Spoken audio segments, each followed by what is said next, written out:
So our topic today is the seventh chapter of my book, and the title, as you will see from this chapter, is Liberation from what I call Anthropocentrism. So the structure of the book is basically to talk about the meaning of moksha or liberation in the Hindu tradition, and then to show that this liberation has implications for how we think about a number of things. So we talked about liberation from patriarchy, liberation from homophobia, and today I wanted to talk about liberation from anthropocentrism, which has to do with how we think about the relationship between human beings and the world of nature, the natural world. So anthropocentrism, why I speak of it as liberation from anthropocentrism, anthropocentrism is a worldview which puts human beings at the center of creation, and all other life forms are secondary to human concerns or human needs or human wants. Anthropocentrism privileges human life in relation to the creation and all other life forms. And I wanted to say that in the Hindu tradition, this is not what we are asked, or this is not how we are asked to see ourselves in relation to the universe. That moksha means liberation also from anthropocentrism, from a viewpoint that gives human beings the right to dominate, to control everything else in the universe.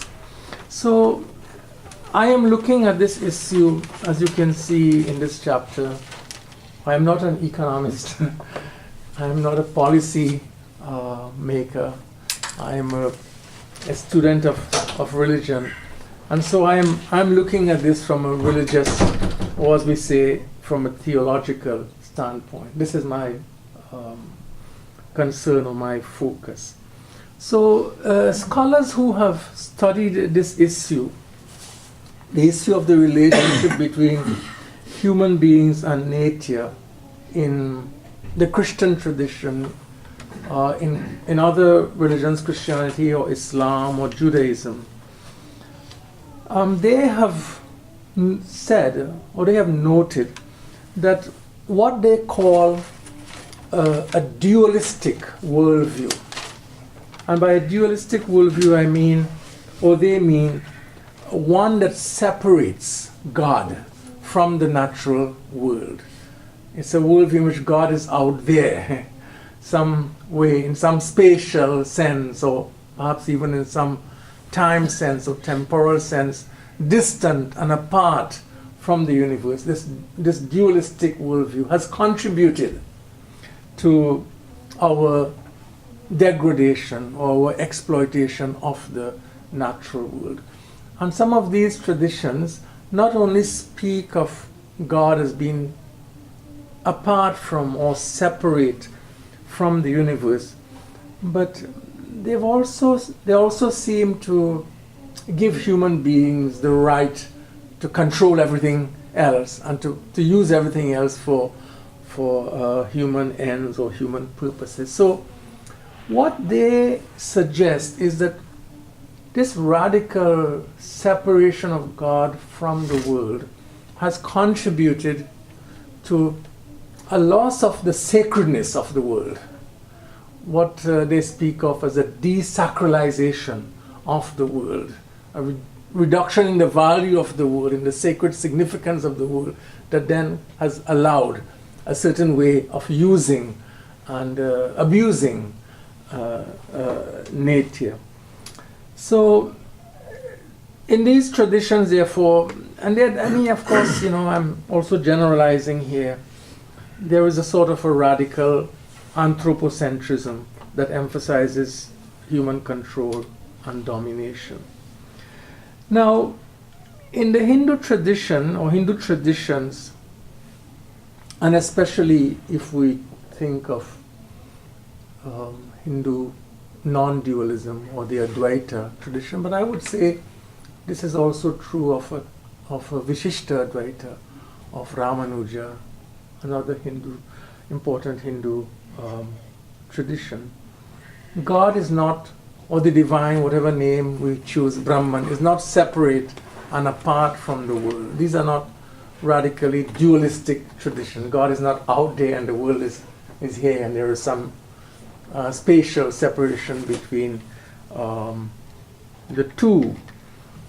Many scholars feel that the Hindu traditions, like the Advaita tradition, can contribute something special to our relationship with the natural world, which is a very great, crisis today. That these traditions can promote a certain reverential attitude to nature, and a very different way, a very different kind of environmental ethics. That they've got the foundation for a very different ethical relationship with the world of nature. But I also wanted to say in this chapter that while I do agree, that the Hindu traditions have something special to contribute positively to how we see ourselves in relation to the world of nature, to the natural world, I think that there are some interpretations also of the Hindu tradition, and especially of the Advaita tradition, that might also not be so helpful, or might not also lead to a more constructive value for the world. And what I mean is that we sometimes speak in the Hindu tradition, and we sometimes interpret the tradition as teaching or saying, and you're familiar with these interpretations that speak of the world as an illusion. The world is not real, it's illusory. And then we have, so many examples that are used. One of the famous examples is the rope and the snake example, where you see a rope and you mistake the rope and you think that there is a snake. The snake is an illusion. It doesn't really exist. It's a creation of your own imagination, your own projection. So when we speak of the world, if in the Hindu tradition we speak of this world as an illusion, it gets reduced in value. We reduce the value of the world, and we may not feel any obligation to take care of it in any special way, because one might ask, why do you worry about an illusion? Why do you worry to care about that which really has no real existence? And I think that has had some impact, or sometimes you've heard it, Jagat Maya hai, it's all Maya, and with Maya comes the idea it's not real, it's an illusion. So that kind of view I discuss in my chapter, and I think this is also not very helpful for the development of sound environmental ethics. It doesn't lead to concern and care for the world. But I also do not think that is that the Hindu tradition teaches that the world is an illusion. I think it's a wrong interpretation. It's a misleading interpretation of the tradition. But I know it's there as well. So in this chapter, I offer some arguments against that interpretation of the world as an illusion, because while you have the idea or the teaching, the world is Maya, or that the world comes out of Maya. In fact, when we look at the Upanishads, and we look at the interpretation of the Upanishads by someone like Shankara, these texts emphasize that the world comes out of Brahman.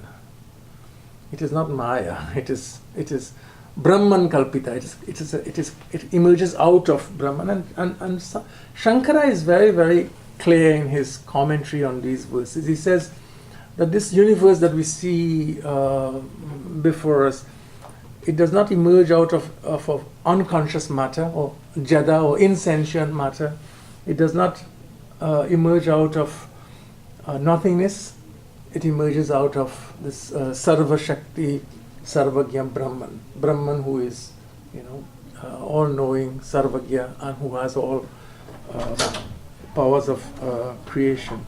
So the Upanishads and Adi Shankara, following the Upanishads, emphasize that the world has its origin in Brahman alone, not in Maya. He doesn't speak of the world as Maya Kalpita. He speaks of the world as Brahman Kalpita, as coming out of Brahman. And of course, Brahman remains infinite, Brahman remains full, in spite of the creation of the world. There's a very beautiful mantra that we recite that speaks to this issue: Purnamadav Purnamidam Purnat Purnamudachyate Purnasya Purnamadaya Purnameva Avashishyate. It's a very beautiful Vedic mantra that the world comes out of the infinite, and the infinite is always infinite.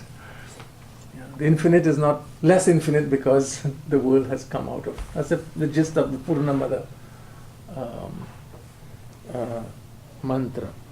So I think that there is a lot of sometimes misunderstanding on this issue, on the status of the world, and sometimes it has a lot to do with how we translate Sanskrit words. So we in Sanskrit the word tucham means something that is non-existent, that has never existed, either past, present, or future, like a square circle, or like a flower growing in space. It's never happened, never existed. No Hindu writer or interpreter says that the world is tucham, right? Or the world is non-existent. And then we have a word for illusion. In Sanskrit, illusion is anityam. So, strictly speaking, an illusion in the Vedanta tradition is something that is entirely mind-generated. So, the rope snake is a very good example of anityam. You project that snake. The snake is not there. So, therefore, when you see the rope, the snake goes because it's only your mental projection. So, that's called anityam. And then we have Satyam, which is for Brahman. Brahman is Satyam. So, Tuchyam is something that is non-existent. Anityam is something that has illusory existence. And then you have Satyam, which is that which is always is, past, present, and future. So, when the word that is more properly used for the word in relation to Brahman is not Anityam or Tuchyam, is mithya. Mithya. You have the famous statement, Brahma Satyam Jagan Mithya. Mithya doesn't mean illusion, it doesn't mean non-existence.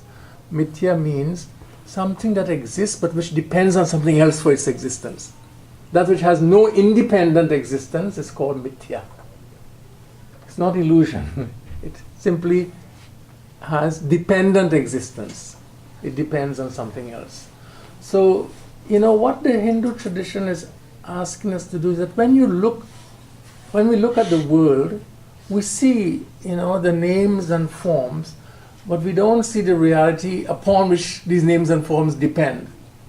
So Brahman is the immanent, the immanent ground, the non-material immanent ground upon which everything that is material depends. And so Brahman is Satya, and everything that depends on Brahman is Mithya. So we sometimes have to get the terminology very clear, because Shankara says, that I give you the example of the rope and the snake. which is a good example of illusion. When you see the rope, the snake disappears because the snake was entirely your mental projection. But in the case of liberation that we are speaking about, or moksha, Shankara says that the world, Jagat, exists both for the person who knows Brahman and for the one who doesn't know Brahman. Liberation doesn't dissolve the world. It doesn't lead to the non-existence of the world. It really leads to a new understanding of the world. It leads to an understanding of the world as a dependent reality, that the world does not exist independent of its ground, of its substratum. But for a liberated person has an awareness or consciousness both of the ground as well as that which stands on the ground. So, if you're a non-liberated person only sees the names and forms.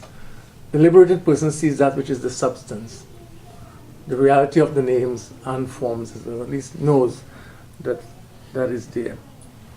So, if we look carefully at all of the texts, I think that the value of the world in the Hindu tradition, the value of Netya, comes from its connectedness to Brahman. And I love very much, which I cite in this chapter, all of those beautiful verses that celebrate Netya, the natural world, as divine expression. So Krishna says, I am the taste in water. Rasoham apsu kaunteya. I am the taste in water. The brilliance in the moon and the sun. Om, the sound in air. I am the fragrance of the earth. The radiance of fire, life in all beings. It speaks of the whole universe as strung on him like jewels in a string. So in all of these verses we are seeing a certain way of looking at the world that includes seeing the world but seeing something more than the world. Like he uses the example in the 7th chapter that the whole universe is strung on me like jewels on a string. So it's a very beautiful metaphor that he gives there. Because when you look at a jewel, at a necklace, you look at the individual pieces, the individual gems or beads, but the string we don't often see the string that connects and holds everything together, and without which there is no necklace. So liberation means to see the gem, but also see the string, or at least to know the string that sustains it all. Bhagavad Gita, says that the wise person sees the divine, sees Brahman in the cow, in the elephant, in the dog. Dog is mentioned in this text, also in Gita. Dog is also mentioned in Rudram. As one should see the divine also in the dog. So I think all of these verses, what I want to emphasize, invite us to what I will call, which is so important to us in the Hindu tradition, a reverential attitude to Netya. When Netya recovers its sanctity, its sacredness. And you see all of the ways in which, in our worship, we have the plants are incorporated, the planets are incorporated, the whole universe is present. We have it upstairs, we have the Navgraha, all of the planetary deities, all of these express what I would speak of as this reverential attitude to nature. But so we have to learn to move from this reverence to good environmental ethics. We have to connect the two, as we have to connect, liberation with freedom from patriarchy, freedom from homophobia.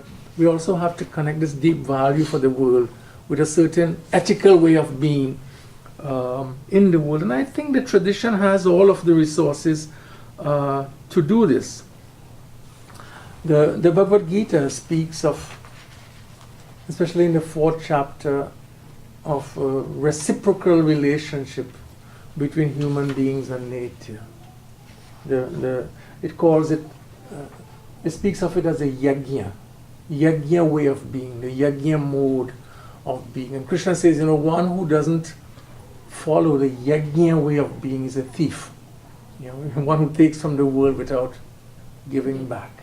So the Gita is speaking about mutuality in human relationships with the natural world. And you may know very well, the 5 great obligations or the 5 great yajnas that our tradition speaks about. Pancha Mahayajna, which includes obligations to the divine, obligations to teachers, Rishi Yajna, obligations to ancestors, Pitri Yajna, obligations to other human beings, Manushya Yajna.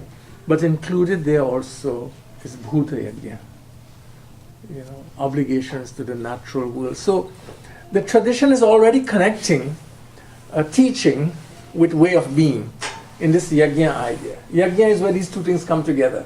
What is the teaching and how are we to be? So we have the teaching, and then the teaching leads to certain obligations. And obligations would be in the sphere of ethics.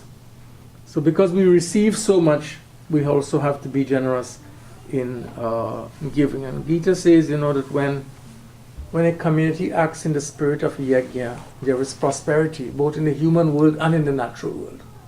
That the world of nature flourishes and prospers when human beings act in this mutually reciprocal way with the natural world. So I think that's something that I highlight a lot. I think I also speak in this chapter of the Bhagavad Gita's commendation, its praise for the life of moderation. This is a key value in the Gita, that in all matters which include consumption and how we use the resources of the world, we have to exercise, we have to be moderate. So it speaks there of, it depends on how we read, it speaks there of yoga, the spiritual way, as for the one who doesn't eat too much or the one who doesn't eat enough. But eating also, I think, is a larger way of speaking of the resources of the world. It is not for someone who is reckless in how he or she or how a community depletes the resources of the world. It's a very interesting verse where moderation, and I think moderation is a value that also is relevant to how we see ourselves in relation to the natural world. I would also add, to what is relevant for human nature relationship, the 4 goals of life. I see balance and moderation there also in wealth, artha, pleasure, karma, dharma, ethics, and liberation. And so, the accumulation of wealth or artha that violates dharma is not approved in the tradition. But today, I think we have, when we think about the meaning of dharma, we also have to include the natural world. That if we, exploit the world in ways that leads to the destruction of our eco environment, it is adharma. It disintegrates, because adharma is that which causes disintegration, which is not sustaining. Dharma is that which sustains. In fact, the word dharma itself means that which sustains. It comes from dri. Dri is to support, to sustain. So the heart of dharma is the idea of a sustaining community, a sustaining world. And adharma is that which disintegrates. It's non-sustaining. So in the very idea of dharma itself is calling us to a way of being in the world that is a sustaining way of being. And a sustaining way of being is only when there's this balance between artha, karma, dharma, and moksha. It's a valuable resource, but we have to extend the meaning of dharma and to talk about dharma and sustainability, which I think is a faithful interpretation of the idea of dharma. So that here also we get if we think of dharma as sustainability, then we see also that from a perspective of dharma, we can develop a critique of greed and all of those ways of recklessly exploiting nature for human ends in a way that destroys the precious resources of our world. I wouldn't elaborate, but I also discuss in this chapter the relationship between ahimsa and an environment, the relevance of non-injury for our relationship with the environment. And I also discuss the significance of karma for human environment relationships, because in the Hindu tradition, the idea of karma is not simply, it doesn't only operate in the sphere of interpersonal relationships, but I think karma is also includes the world of nature. So there also we have moral responsibility.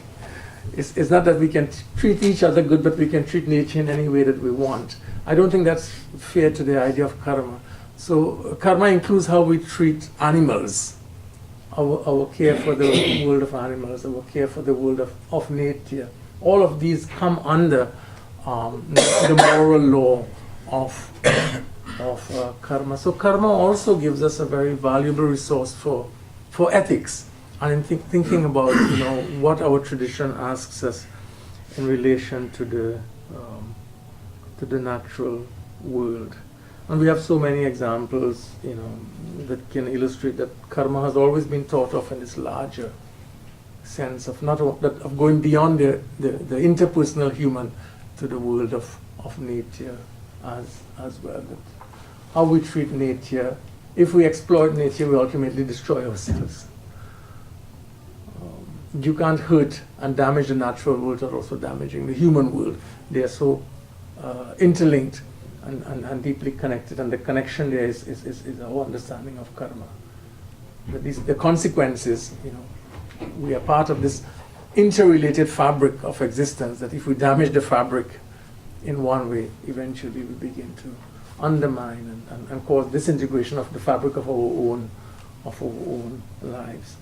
So I think, and hopefully, that gives you a sense of the broad places that have gone in this chapter. And so I will stop there. And I know Prasanna, I've asked him to give some comments. If you read Dr. Rambachan's book, part 1, as I mentioned before, one of the best introductions to Advaita. Very clear, very easy to understand, very logical. And then in the later chapters, he challenges us, each one of us, to rethink our values, rethink our prejudices, rethink our biases in relation to what Advaita teaches. So he talked about patriarchal society. So he asked the men to examine their relationship with women, how they treat women, how they look upon women. Do they have an independent existence with their own hopes, aspirations, or do you define them only with respect to a man? Advaita says they do have independent existence. As Swami Chinmayananda says, they're all different branches of the same tree. Mm-hmm. Then he confronted us with homophobia and said, is that a valid viewpoint to have? And then he argues, as last time he spoke, that if you're a true Advaitin, there is no place for homophobia. It has to go. So it is the prejudice, it's the bias, which has no reality in substance. And then it comes in this chapter, it talks about central. Yes. Man is the central to the universe. Exactly. And everything else. A change in viewpoint is necessary. A white man was telling the Native American, this land belongs to me. He nodded and he said, no, that's not what I think. I think I belong to this land. Mm-hmm. Change in perspective. When you say I belong to this land, which means this land was here before I was born, land is here during my existence, it will continue to exist even after I am gone. It's my responsibility to take care of this land. When you say, this land belongs to me, then you said, I'm the master, I can do whatever I want with it. I can exploit it, I can pollute the rivers, pollute the streams, pollute the sky, pollute the atmosphere, because I own this. So that's a change of thinking has to take place. I'm reminded of a story of an old man who is very, very old. Probably wouldn't live for another couple of months. He was sitting down and with his frail hand, digging with a hand shovel and planting saplings of apple, oranges, and coconut palms. And very laboriously he would water them. So a man walking by and said, "Are you crazy, old man? You're not going to be around to see these things grow and to enjoy the fruits of your labor. You should go home and relax instead with a cup of coffee and say Rama, Rama, Rama." He said, "Look, I have enjoyed oranges, I've enjoyed apples, I've enjoyed coconut, because my grandfather planted those things. He knew he would not exist to savor them.